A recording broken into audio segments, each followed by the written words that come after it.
कानी बहू। किशोरी लाल जी के बेटे राघव की शादी की बात जगह जगह चल रही थी, लेकिन किशोरी लाल जी को कोई लड़की पसंद ही नहीं आती थी।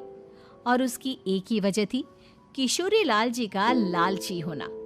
उनको लड़की वालों से मोटा दहेज चाहिए था और इसी चक्कर में एक दिन वो एक बहुत पैसे वाले के घर अपने बेटे का रिश्ता लेकर पहुंचे। उस आदमी का नाम था ओम प्रकाश।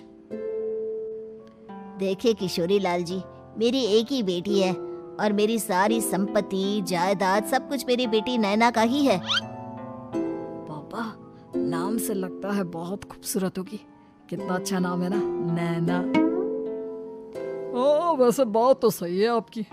अब इतना पैसा है, जमीन जायदाद है, इकलौती बेटी, आप भी क्या करेंगे? सब कुछ उसे ही देंगे ना। बिल्कुल ठीक पहचाना आपने।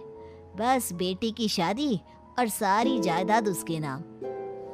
पापा, बिना देखे हाँ कर दीजिए ना।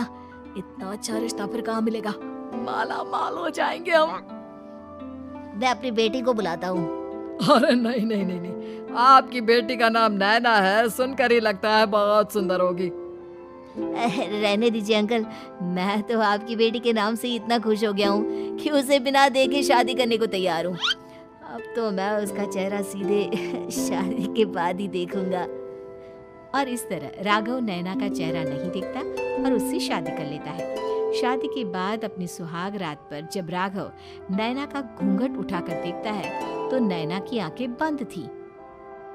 कितनी खूबसूरत हो तुम नैना, जरा अपनी आंखें खोलकर मेरी तरफ देखो तो सही। नहीं, मुझे शर्म आती है। अरे, मैंने तुम्हें शादी से पहले भी नहीं देखा और अब अगर तुम आंखें खोलकर मुझे देखोगी भी नहीं तो मुझे अच्छा कैसे लगेगा?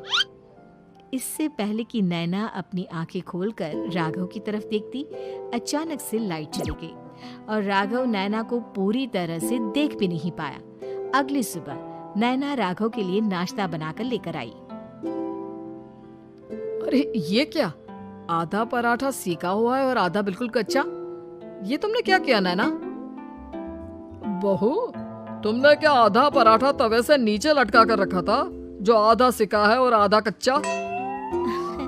मुझे जितना दिखेगा उतना ही तो सीखूंगी ना पापा जी। जहाँ जहाँ मुझे नजर आ रहा था वहाँ मैंने सीख लिया, जहाँ जहाँ नहीं दिखा वहाँ कच्चा रह गया होगा। इसका क्या मतलब है? ये कैसा मजाक कर रही है तुम? अरे बहू, तुमने इतना लंबा घूंघट क्यों लगाया हुआ है? देखो, हमारे घर में बहुओं को बेटी की तरह रखा जाता है और फिर तुम तो इतना सारा माल लेकर आई हो। देखो, ये घूंघट डालकर रखने की कोई जरूरत नहीं है। हाँ नैना, पापा जी ठीक कह रहे हैं, तुम तो आराम से रहो, अपना ही घर समझो। नैना अचानक से अपना घूंघट उठा लेती है। अरे ये क्या पापा, नैना की तो एक आंख फूटी हुई है। नाम से नैना, लेकिन ये तो कानी बहू निकली। मेरे साथ धोखा हुआ है, धोखा। बिना दिखाए अपनी कानी लड़की मेरे संग ब्याह दी। मुझे कानी भी नहीं चाहिए। मुझे अभी ओम प्रकाश जी से बात करनी पड़ेगी। आखिर उन्होंने मेरे साथ ऐसा किया क्यों? अरे, आप लोगों ने ही तो पापा से कहा था कि आप लोग शादी से पहले मुझे देखना नहीं चाहते। अब मेरे पापा पर क्यों इल्जाम लगा रहे हैं? अरे लेकिन उन्हें बताना तो चाहिए था ना कि तुम कानी हो, एक आंख से तुम्हें दिखाई नहीं देता। किशोरी लाल और राघव नाराज होकर ओम प्रकाश को अपने घर बुलाते हैं। पापा जी, ये आपने क्या किया? शादी से पहले बताया क्यों नहीं कि नैना की आंखों में परेशानी है? अरे, आप ही ने तो लड़की देखने से मना कर दिया था। अरे लेकिन आप बता तो सकते थे। आपको तो हमारी बेटी की प्रॉपर्टी चाहिए थी, वो भी पूरी की पूरी। अब क्या हुआ अगर उसे आधा दिखाई देता है? प्रॉपर्टी तो आपको पूरी मिल गई ना। अरे ये क्या बात हुई? मेरी शादी प्रॉपर्टी से नहीं, आपकी बेटी से हुई है। अब ये तो पहले सोचना चाहिए था। तब तो मेरी प्रॉपर्टी देखकर तुम्हारी जुबान लपलपा रही थी। लेकिन मैं कानी लड़की को अपनी बीवी बनाकर नहीं रख सकता। पापा, कुछ करिए ना आप। हाँ, करता हूँ। देखिए ओम प्रकाश जी, आप हमारे साथ ऐसा नहीं कर सकते। और तुम देखो, अगर तुमने मेरी बेटी से शादी तोड़ी ना, तो जो भी प्रॉपर्टी मैंने तुम्हें दी है वो तो पूरी की पूरी वापस ले ही लूंगा, और आधी प्रॉपर्टी तुम्हारी भी लूंगा। अरे मेरी आधी प्रॉपर्टी भला क्यों लेंगे आप? इसलिए क्योंकि मेरी बेटी को आधा नजर आता है और उसकी नजर अभी तक तुम्हारी आधी जायदाद पर ही पड़ी है। अब तुम उसे घर से निकालोगे तो कुछ तो लेकर जाएगी ना। और अगर हम आपकी बेटी को अपने घर की बहू बना कर रखे तो? तो तुम्हारी पूरी प्रॉपर्टी तुम्हारी ही रहेगी, और जो मैंने तुम्हें दिया है ना, उसमें से बस मैं आधा लेकर जाऊंगा।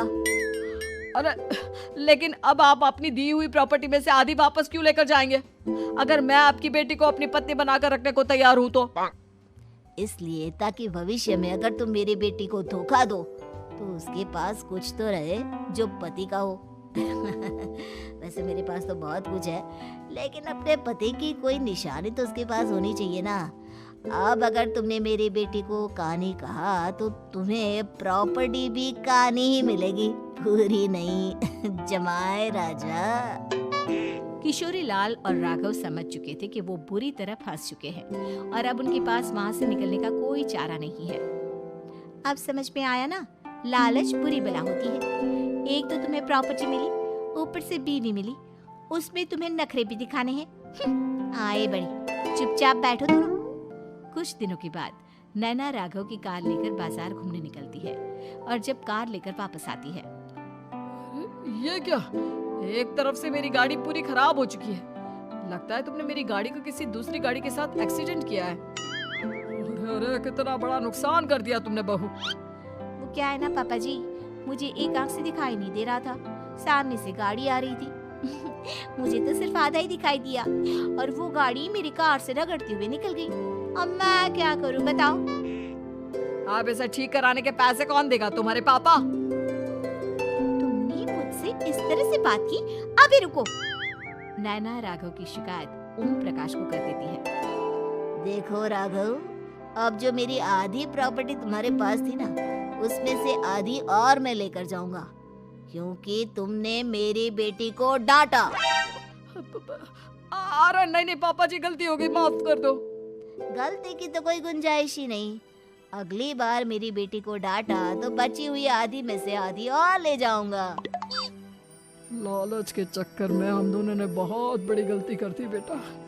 एक तो तुम्हें कानी बहू मिली और ऊपर से जो माल मिला वो भी काना। इस तरह राघव की हर एक गलती पर ओम प्रकाश उसकी प्रॉपर्टी का आधा आधा हिस्सा लेकर अपना सारा माल वापस ले गया और राघव को कानी बीवी से काम चलाना पड़ा। भाई लालच वाकई में बुरी बला है।